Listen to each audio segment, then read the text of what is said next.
All right, welcome back to the show. Today we got with us Mitch Matthews. Welcome on. Thanks. It's going to be a fun episode. We're going to talk all sorts of stuff. Stoked but give us real quick the 2-minute overview of just you got an extensive career in athletics and sports and in sales and business. Mm-hmm. Give us like the 2-minute overview and then we'll dive into a bunch of stuff. But give everybody a quick overview. I'm from Beaverton, Oregon. That's where I grew up. Mm-hmm. I came to BYU in Utah, Brigham Young University, to play football. That was in 2009. Went on a 2-year church mission, but I played football at BYU from 2012 to 2015. Mm-hmm. Then played a couple of years in the NFL. But this entire time, I wanted to be an entrepreneur. I wanted to play football first. That was plan A. My second plan A, since I don't believe in plan Bs, was to be an entrepreneur. And I knew when football was over that I would be one. And so I've transitioned into that. I own my own business now. It's called Anthem, Pest Control. And I have a wife and a new baby girl. Yeah, well, congrats on that. Thanks. And yeah, it's fun to see you guys, everything you're doing. So Anthem, real quick, you guys are doing pest control. Mm-hmm. It's a company you started and founded. How many guys you got working for you now? Well, it wasn't just me that founded it, first of all. It was me and 2 business partners who we have a lot of fun together. But we have 170 sales reps this year poised to go out. Yeah. We're in Dallas, Houston, Atlanta, and Greenville, South Carolina. So for people watching, all those people that come and knock on your door are talking pest. They could be from you. They could be our guys. Anthem, if you're from the Southeast, they could be our guys. Well, and your growth has been incredible, at least for me just watching you on Instagram or other places. But Anthem, it seems like the last year, 2 years, you guys have taken off. When did you guys actually start? 2017. 2017. So we've been in business 4 years to this month. Yeah. Yeah, it's been 4 years.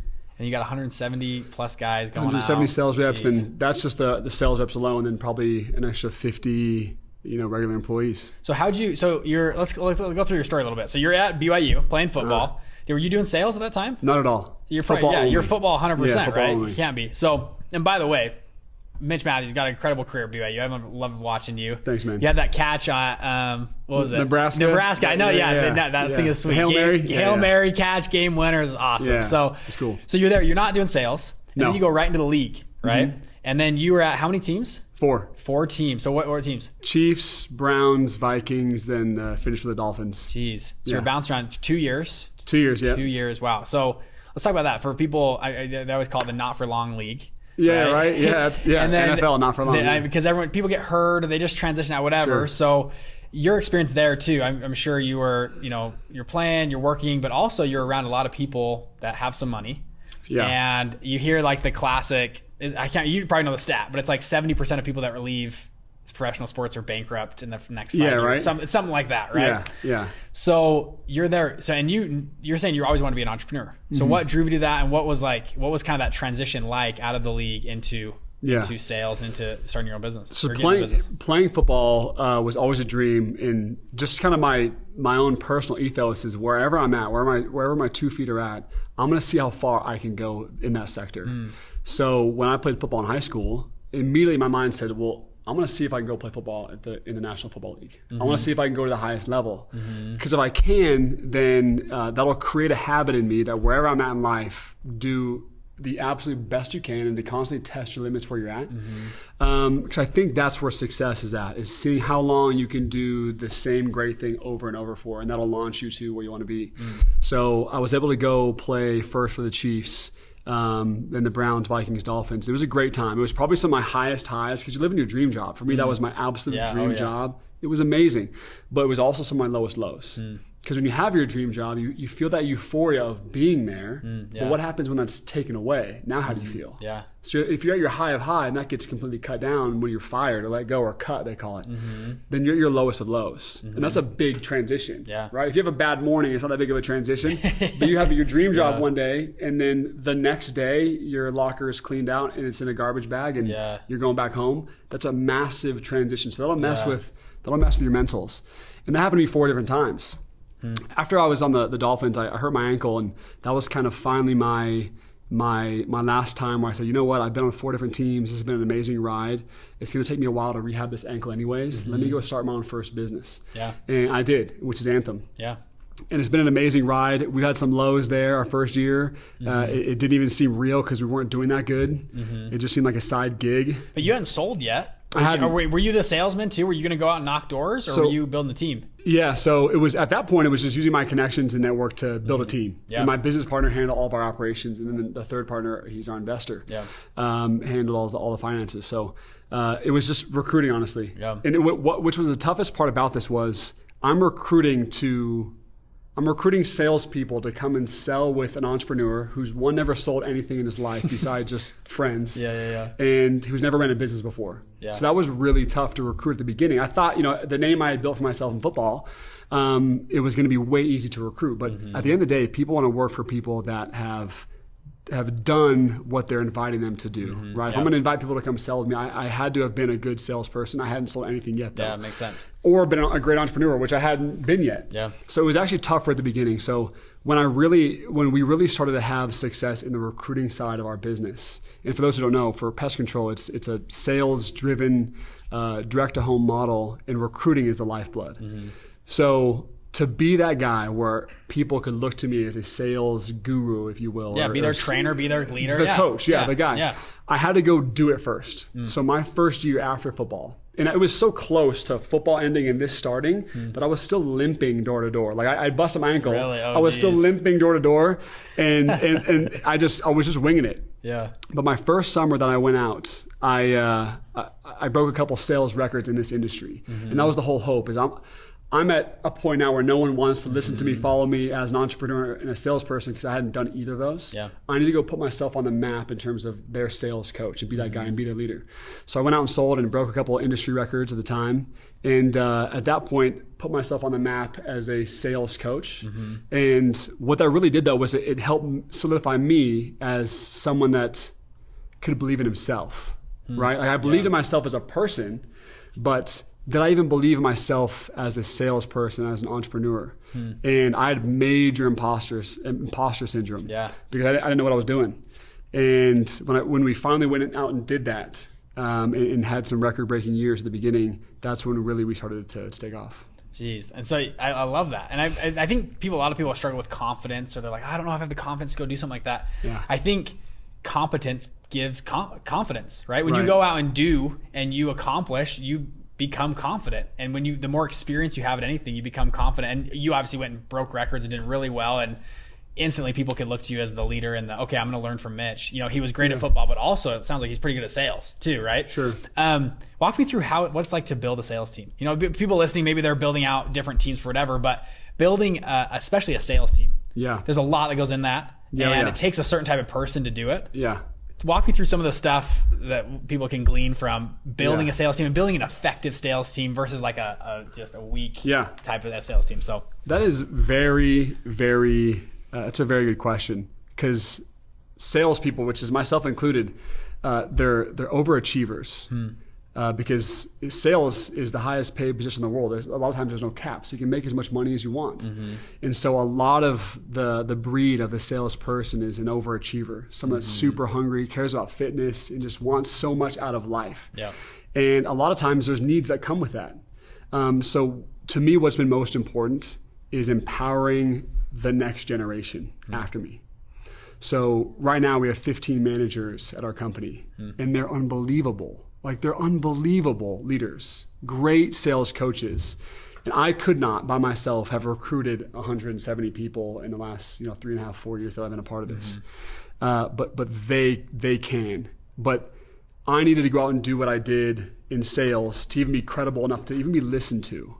But sales isn't necessarily leadership. I think they coincide. But I had to empower these 15 managers, and there'll be way more in the future, but I had to empower this original 15 leaders that we had and give them all the credit, give them all the power, give them all the coaching, all my attention. That way I could replicate myself and almost have, in a sense, 15 people that really wanted to build out a team. Yeah. So you're painting vision to these people, and you're giving them skill so they can hold the infrastructure, all these people. So to me, it's empowering the next generation, because you cannot do it alone. See, I think that's interesting is what you just said is, some people are great salesmen. They're not great sales leaders. Yeah. It's a different skill. Way I've heard different. that from a number of people. And you hear that about all things. People that are great programmers but can't lead a team of programmers. Or people that are great at trade. We have a lot of traders and stuff that follow like trading investments and stuff. Great traders but can't build a trading team or trading algorithm. And so I think it's a crucial skill of empowering that you mentioned. Talk me through some of that though. Are you talking, is it bonuses? Is it giving them responsibility? How are you empowering those 15 people that you're managers right now and giving them, I guess, showing them the vision of what's possible and duplicating yourself? Because I feel like it's entrepreneurship and just in general is one of the scariest pieces is letting go of some hats and letting go of responsibilities to others that they're going to screw it up. There's no way they could do it as good as I could. Yeah. What are your thoughts on that? That's a great question. I had this thought come to me recently and it just came to me again. So I feel like it's needed to share. But I feel like so many people, if you were to look at any building around here, they're above where they're at. And they're too cool where they're at. They're always looking for the next big thing. Okay. And I think that's a negative. So I always say this. Everywhere you're at, you should always be bigger than where you're at, but never above where you're at. So if you think of Muhammad Ali, he wasn't above boxing because someone who's above boxing is too cool to work out, too cool to train hard. But he definitely was bigger than boxing because he was trying to fix racial equality in America through his boxing vehicle. So to me, even if you strip down everything that we do, at the end of the day, it's pest control, right? It's just sales. It's a sales job.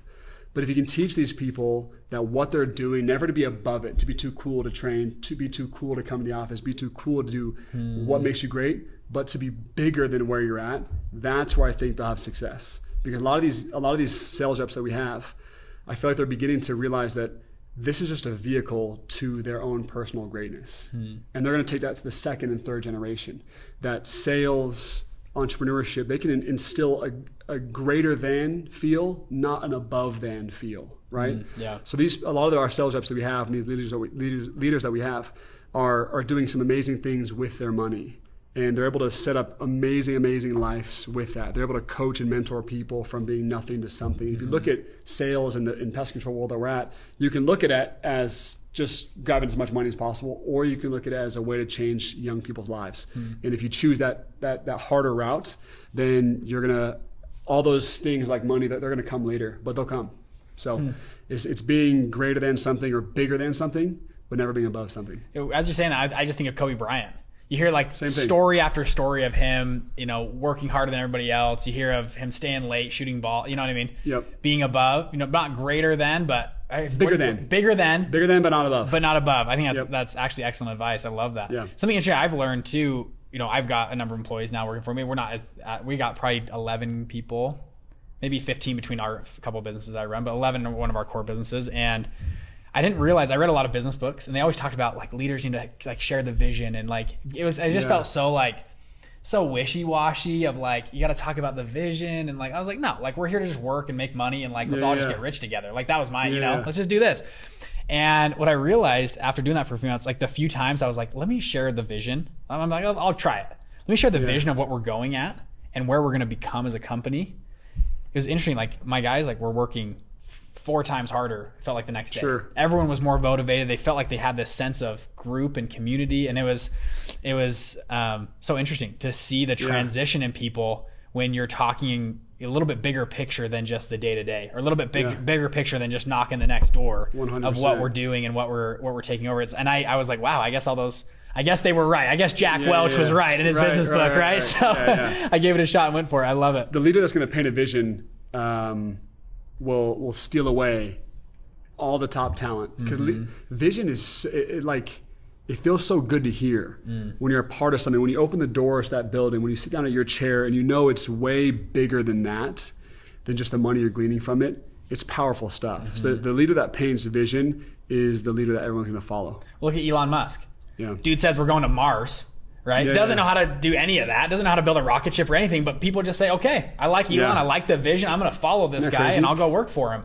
And investors follow it. People are buying his stock. I mean, everyone, Elon, he's done this time after time. We're going to build an electric car. We're going to do the solar city. We're going to build PayPal. I mean, all the cool stuff he's done. I think it's exactly right.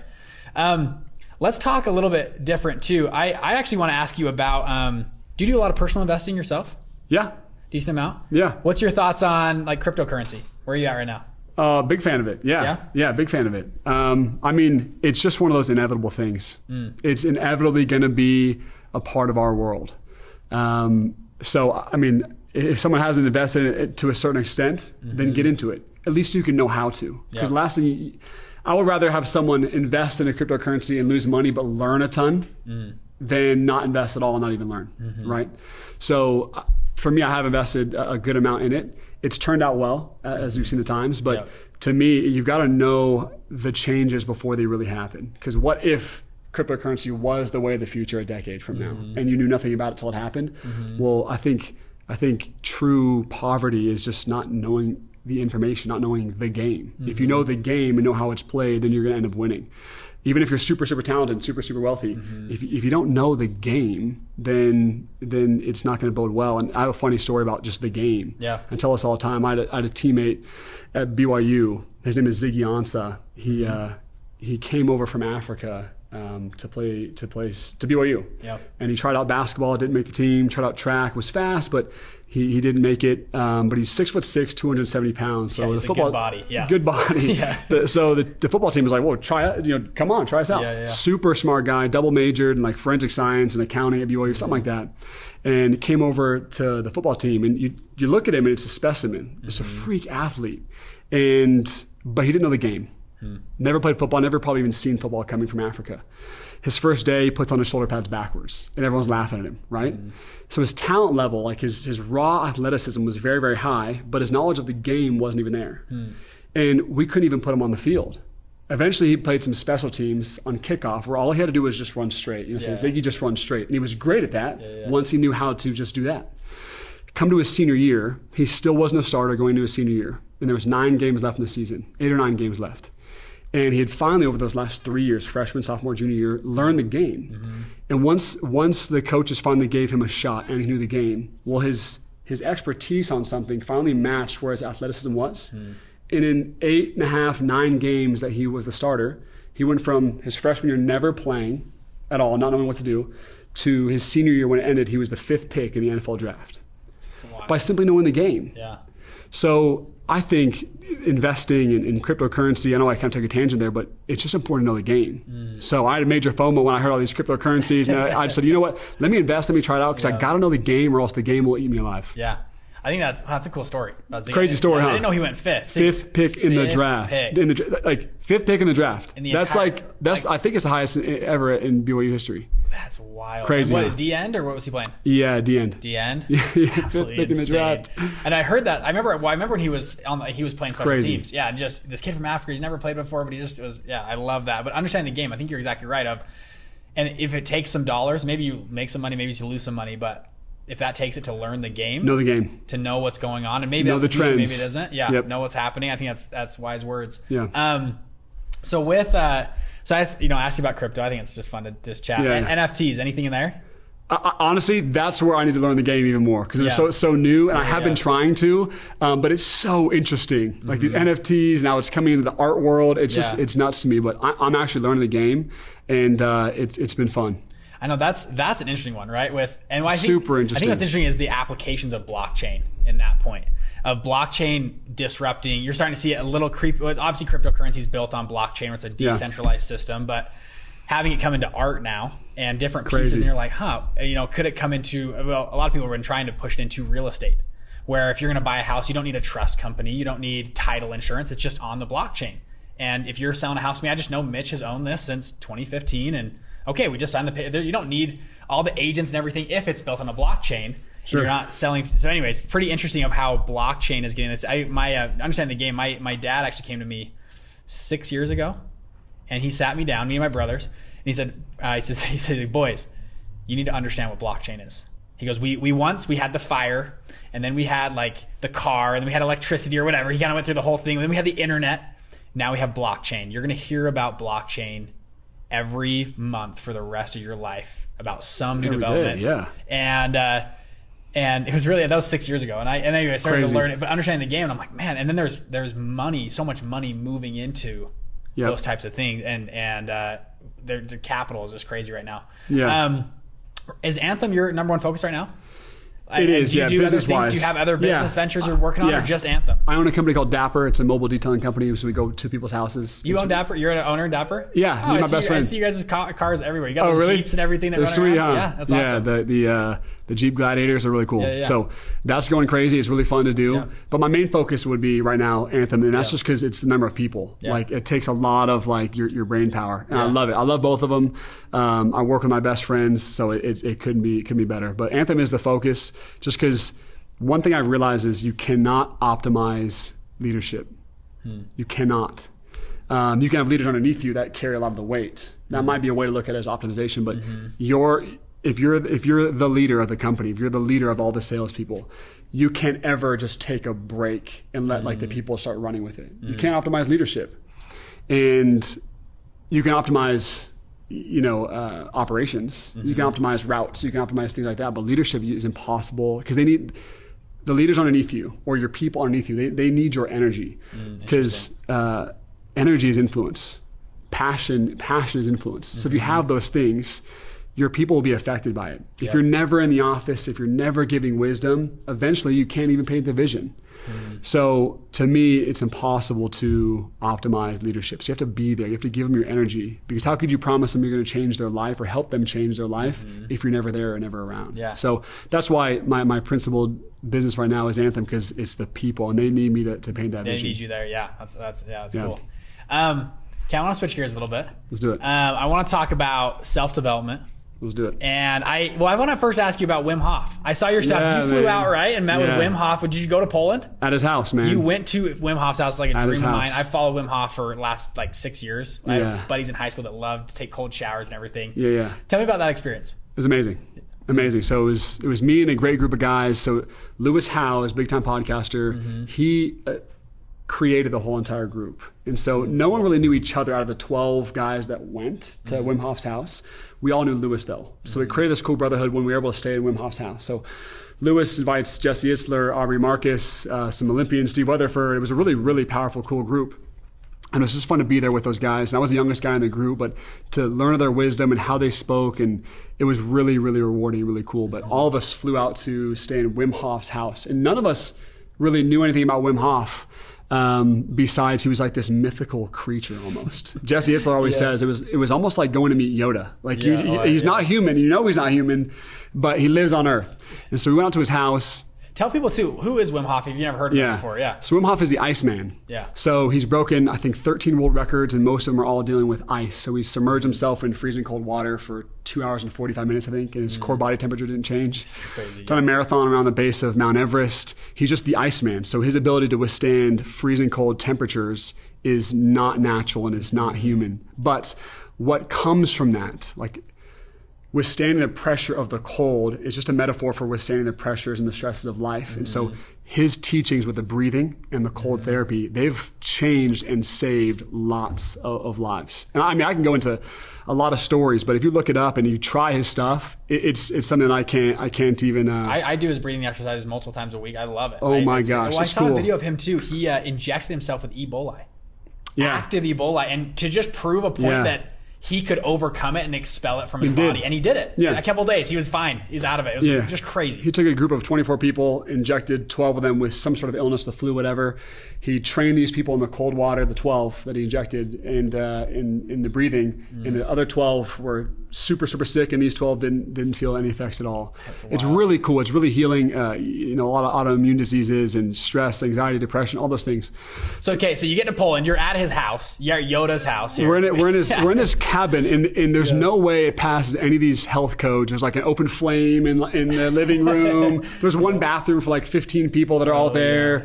There's like Bunsen burners for the stoves. Like it was an amazing experience. It was perfect Wim, where it doesn't care about money, doesn't care to use his brand as a money machine, but to heal people. So night one, it's a 10-minute cold plunge, which I've done tons of cold plunges up to my waist because of football. It's very good for inflammation. But this time it was up to your neck. Oh yeah. And most people that went in this ice tub had never done an ice tub before at all. So they go up to your neck. It's pretty scary. Yeah. And when you're in those type of elements, when we got in this cold tub, we're chipping away ice. There's a thick layer of ice at the top. We have to chip away at it to get in this cold tub. Jeez. So it's freezing cold. It's snow on the ground. It's Poland in January. So it's freezing cold inside and out of this tub. and for 10 minutes, which I'd never done 10 minutes even up to my waist. And it was really, really tough. And if you stay in it water untrained for that long, I mean, people die in those type of temperatures. Oh, yeah. So to step into something that could... Did he train you before or just said, hey... That one, no. That one, no. That one he just threw everybody That one in? threw it in. Because 10 minutes is that's a long time. Yeah. But it's not long enough to do any damage whatsoever. But it was a really cool bonding moment to go in pain together as a group that didn't really know each other, and to do it with Wim Hof there. So it was an amazing experience. We were jumping off like 30-foot cliffs into freezing cold water. We did a lot of the breathing, which you had talked about. But the crowning jewel of that whole experience was we did probably a 4-hour hike. It was no shirts, shorts only. You could wear gloves. It was a 4-hour hike on Mount Śnieżka in Poland. It was probably negative 20 degrees. Oh my goodness, yeah. And what I learned from that trip, though, and I'll get back into the hike in a second, is the whole trip trained you that you're more superhuman than you think. Meaning, like during these breathing exercises, when I was at his house, I was able to hold my breath for 3 minutes comfortably, 3 minutes time. Yeah. And I had never done that or thought even 45 seconds was possible, let alone 3 minutes. We go and jump in these freezing cold temperatures for long periods of time, and I never thought I could do that. We go on this hike in Poland in negative 20 degrees, and the wind chill is crazy. You're leaning at a 45-degree angle into this wind to stay up. Yeah. And you get off of it and you're alive. I'm here today. And you're like, wait a minute, like, what else can I do? And so I leave that trip and I felt like I had some superpowers in a way. I felt kind of how Wim feels on a daily basis. And you're able to think bigger and be bigger than you were before. And so it just got me on this, I mean, I felt like I was already on this path to self-improvement, but that trip really solidified like who we all need to be is testing our limits, see what we can do, because you can actually feel superhuman in a lot of ways that are right around us, which is cool. Yeah. That's so interesting, the superhuman aspect. Yeah. So what do you think, like, how has that changed how you think about business? What's possible? What you 100%. can do and everything? Talk me through some of that. Yeah. Well, I think painting a vision to your company, you have to paint the vision to yourself first. Like, how could I project this big vision to my company unless I had the big vision and know that it could be accomplished in my own mind before I put it out there on paper and to people, right? Yeah. So unless you're doing these self-improvement type things, there's so many ways to do this. Unless you're seeing how much you can believe in yourself and see how high you can create your self-esteem, how could you, if you're at a low point in your life, how could you paint an amazing vision of who your people could become if you're not even there yourself? That makes a lot of sense. So to me, it's a constant journey to chase my potential and see who I can become, because then I can bless and benefit my people by projecting a vision that helps them become their best selves too. No, I absolutely love that. And I think it's so interesting of how just raising your vision on what's possible changes the world for people and what is out there. In my story a little bit, I figured out that I had a dad who was running a multi-billion-dollar investment firm, and it raised my vision. I was like, my dad's not that smart. Yeah, he's a normal guy. Yeah, it's my dad, man. I could do it, right? Yeah. And that's, people have always asked me, Bridger, how did you? Because I have people that listen to the show. I've talked about funds, and I've launched multiple funds. How did you have the confidence to go do that? How did you even think of that? And I said, well, I had a guy ahead of me that I could see the vision of what was possible, and I thought, well, if he could do it, I could do it. Crazy. I think that's true with everything. That's why you see this compounding effect of entrepreneurship, compounding effect of skill when you're around other people who are breaking limits or breaking things that you didn't think was possible, that you see other people do the same thing. Like, oh, if Mitch could start a business, I knew Mitch since we were 3 years old. If he started a business, I could start a business, right? Yeah. And it's really interesting what happens when you start sharing. Yep. And it could be entrepreneurship, it could be fitness, it could be whatever. Yeah. But it's like your siblings too. It's another example. Like, oh, if my brother could do it or sister, like, right? I could do it, right? Yeah. And I think that's true with, you said, with Wim Hof, of what's possible out there. Yep. But he's on another level though. He's on another level. Well, maybe not him, but seriously, you can just taste of the feelings he feels, and you know he's doing it for the right reasons. But the reason why proximity is power, that's kind of what you were getting at, is because you follow guys online like Ed Milet's, the Tony Robbins, the whoever. There's countless people, but then you go spend time with them in person, because you put them on a pedestal online, that as if they're mystical, as if they're out of this world. Yeah. Now, I'm me, but he is him or she is her. Like that, she's in a different world, right? And you go spend time with people in person, and you realize how normal they are. You realize that there's one common thread amongst these people, though. They believe in themselves. They fully believe in themselves. And this is what I learned about the NFL too, is there always wasn't the best athletes. Not everyone in the NFL is a freak athlete. Only probably 5 to 10% of the team is like these out of this world athletes. But there's one common thread though, is they all believe in themselves to a high degree. And when I went and spent time with all 12 of these guys in Wim Hof in Poland, all these guys like Jesse Itzler, Aubrey Marcus, Lewis Howes, they're all like these mythical business creatures, right? Yeah. And you spend time with them in person, you're like, wait a minute, this guy's just like me. He's just like me with a lot of confidence, high self-esteem, and he knows how to paint a vision for himself. And it's super cool that, like, if I was to spend time with Ed Milet, who I put on this pedestal in my mind, right? Yeah. Or a Tony Robbins, they're all these mythical creatures. And then you spend time with them in person, or get as close as you possibly can. Learn how normal they are. Wikipedia their name, you learn, wait a minute, that guy has some standard things that I've even gone through. Yeah. And all of a sudden you're like, wait a minute, he's a normal guy. He just has crazy confidence and crazy vision for himself. I think that's 100% true. Well, I would ask you, have you felt like you've just been confident throughout your entire life? Or were there certain things that gave you confidence or built confidence in you and that high self-esteem? I can just tell by just being with you, you have that. What would you say for people that maybe are like, I don't know if I have that, how do I get that? What would you say? Yeah. And how did maybe you develop it? How to develop confidence is through a couple things. Through a lot of pain, through high achievement, through setting a goal and doing it. In other words, doing exactly what you said you do. And through, in some cases, recognition. But for me, the quickest way to give my people confidence is to just recognize them. That's what so many people are hungry for. But a lot of times it's not your choice if someone recognizes you, right? Yeah. So it comes through a lot of pain.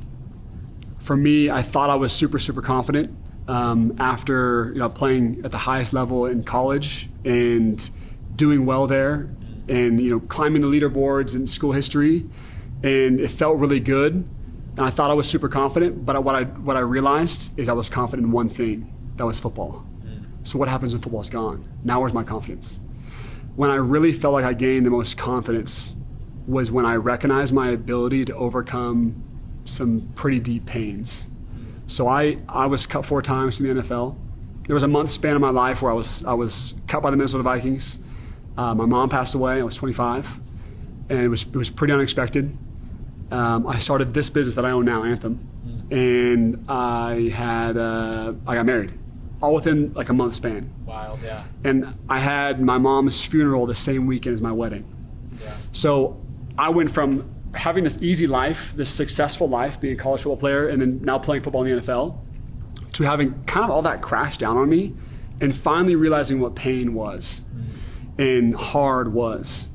And so now my perspective on life is completely different, because I'm not just confident in what I'm doing. I'm not just confident in football. I'm just confident in myself, that if anything was to happen, well, I've experienced some pretty deep pains and some crazy circumstances. So since I've felt those pains, then I'm just confident in myself that I can overcome anything if I've overcome that. Yeah, you got over that in the past. Then why not overcome it in the future? So that's what it was. It wasn't recognition at the time. It wasn't because I'd achieved a lot. It wasn't because I said I would play college football and NFL football, and I did. It was because I'd gone through a lot of pain.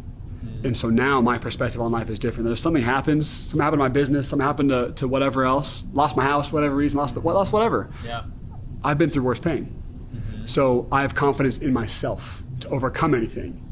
And so if you want real confidence that is across the board in anything in life, you got to go through pain. Now that pain came to me though. I didn't choose that pain. I didn't want that pain. So now my pain is purposeful. It's deliberate. So I'm doing an Ironman tomorrow. Are you really? I'm doing an Ironman tomorrow. Wow. To purposely put myself through something hard. Yeah. And to me, that's how I keep that perspective. I went through something hard not on purpose. It came to me. But now it's purposeful, it's planned pain to give myself confidence. One of my business partners always talks about it. He goes, he schedules 1 to 2 hours of planned pain a day. He tries to. Whether it's answering that email or that, talking to that person he doesn't want to talk to, or maybe it's gym, or maybe it's fitness or whatever. Maybe it's talking to his spouse because they're fighting about something. He plans it out. He's like, I plan pain in my schedule every day. And I try to get to that point because of what you just expressed. I've seen the same thing in my life. I've had, I won't go into this stuff, but everyone's had hardship, and people die and things go bad, and what it does, if you come through it, It gives you resilience for the future. And 100%. Why are you here? You've got an Ironman. I know. What are you doing? I got my water jug in the car. I'm hydrating. I can spare an hour to talk. Yeah. I just crushed some Olive Garden. Oh, okay. Some breadsticks and some pasta. So I got my carb load, got my water in the car, and I'm sitting down and I'm resting the legs right now. I'm good, man. This is part of the rest. This is the active recovery. Where's Ironman at? Here in Utah County. So you bike around Utah Lake, you swim in the Linden pool, and then you run 26.2 on the Murdoch Trail. So it's a full Ironman. It full, is a full 140.6. Oh my gosh. Have you done anything like this before? Have you done a marathon? Have you done a biking? No marathon. I biked 112. Okay. And I've swam 2.4 miles. Yeah. All within the last probably week and a half to get ready for this Ironman. Okay. So these are all recent, but I've trained for the last 4 months. Yeah, jeez. Ready to go, man. Wow, deliberate pain, but yeah. Follow up and see what happens. I know. Yeah. What's so about 5:30 in the morning, I'll be starting. Gosh, what other type of pain do you schedule? Is it mostly fitness type of things, or do you have other things? That's the easiest one to do. Yeah. That's the easiest one. And it doesn't have to be like this dark, overglooming pain, right? It can just be like what you talked about. Like if reading is a pain to you, like put yourself through reading every single day. You know what I mean? If that's what's painful to you, then that's probably what you should be doing. One of my good buddies, his name is Humble the Poet. He always says fear is your compass. So what you're scared of, which fear is pain, what you're scared of, that's your compass. That's exactly where you go. Yeah. So fitness is the easiest one for me, just because I've been in fitness my whole entire life. But what's also really hard is running a business. You know, being a great leader is really, really hard. I'm not even there yet, not even close. But that journey is hard. So I'm going to put myself on that through reading, through being with my people, through spending time with other leaders who are way better than me. Yeah. There's a certain level of pain there to be uncomfortable. So uncomfortable situations, things that scare you, that's all pain. I love it. Do you think it's a totally different topic, but whatever, we'll do it. Do you think will you put your kids in football? Yes. Yeah. Football is a beast though. It is a beast. Luckily I played wide receiver, so I didn't get my head banged in a lot. Yeah. But I got knocked out. I've been concussed multiple times. Yeah. I definitely won't put my kids in a bubble though. If they really want to do something, then, and I know they'd be successful, how dare I keep them away from something? Because there's so many other things in life besides football that are dangerous for you, you know? So if my kids really wanted to do it, absolutely, because I was way better at baseball than football. I was 6'6" left-handed pitcher. Yeah. Like that's like the ideal. Dream, but I was like, I like baseball, but I love football. And so that made me have a great life and great career and make it to the highest level. But so if I knew my kids loved football, how could I hold them back from their passions? Now, what I could do is not let them start till like 8th grade or 7th grade. Because you were hesitant when I asked you that. You were like, I don't know. Yeah. So maybe C. Yeah, but I think I started in football in 2nd grade. My dad was the coach, and he forged my age and said I was a little older than I was. So I started in 2nd grade. So I don't know if that's necessary, but flag football is a good option. Yeah. But there's a lot of pains that come from football. Like you're on it's the most visible thing in America. Like football is what everyone watches. People know who you are. Yeah. And there's some things and struggles that come with that. But if my kids wanted to golf, I'd probably be like, heck yeah, let's go golf so I can do it with you. But if they want to play football because they're passionate, I'd say absolutely. But in a way, the reason why I was kind of hesitant is because I almost wish it maybe was something else. It doesn't have to be football just because I did it. Yeah. If they're passionate about whatever else, then that'll take them far. Yeah, I like it. Yeah. For kind of last couple parting questions here. Sure. If someone's listening, they want to, let's call entrepreneurship. They want to start a business. Yep. They're nervous to get started, or they're just getting started. What advice would you have for a person getting into the business world? Maybe some advice you could give your previous self. Someone just getting started and maybe they're hesitant to get in, maybe they're just starting at that kind of starting stage. What would you say? I would say find the right partners. You got to love the partners you're working with, the people you're working with, and you have to have people that you can lean on. To go start a business completely by yourself is tough to do. And I didn't have to do that. I had great mentors and great business partners that carried a lot of the weight, and I'm able to learn through that process. Could I go start a business on my own now? But I might not even want to. If I could, but I just love working with people and love having partners that I can love and trust. So I would say number one is just find people to do it with on that journey if it's your first time, for sure. Any advice for how to find them? Find people that you respect the heck out of, not necessarily who you just love, because I love a lot of people who I wouldn't do business with, right? Find people who you respect the heck out of and you love, and bring something to their attention that they would want to do with you. and be the person that they would want to do business with. Yeah. Right. So you can't be a bottom feeder for them. You can't just be an urchin to them. You gotta raise their standards as well. I would also say spend as much time as possible with people who have started businesses, and you'll realize how easy it is. It's hard to start a business, but people who haven't started one that want to, they think it's a lot harder than it really is. So spend a lot of time listening to people who have started a business, and it will become clear to you how it's done. Find those mentors, find people who have started a business, and just sit yourself right next to them on purpose, ask to shout at them. I remember, this is no joke, this is like 2.5, 3 years ago. I was 27 years old.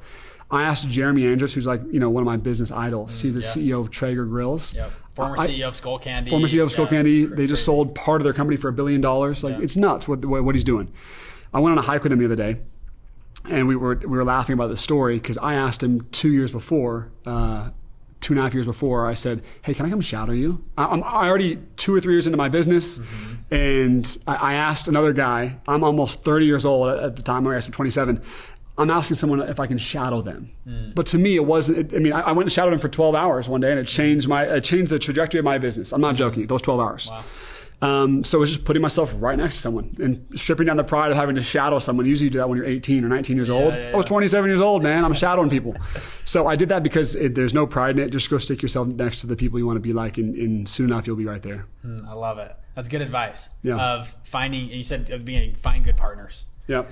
Be intentional with partners that you're looking for and finding, and then surround yourself with people that are doing it. And like we mentioned earlier, it's that kind of compounding effect of, if they can do it, I can do it. That's been true in my life over and over again. Kind of final question too. I want to ask you about, outside of business, you obviously you're trying to excel in fitness. We'll see how the Ironman goes tomorrow. We'll see. But doing pretty well in fitness. After, so I can tell stories about it. How do you keep yourself, certain goals on let's talk about a holistic point of view. You have financial goals, obviously, but fitness, relationship, or spiritual goals, things like that. How do you keep those in balance, and what are some thoughts you have to an approach of looking at life holistically like that? Yeah. What's your approach to that? It's a great question, and I don't even know how to answer it eloquently, so bear with me if I stumble through it. But I've kind of had an epiphany as I've been training for this Ironman.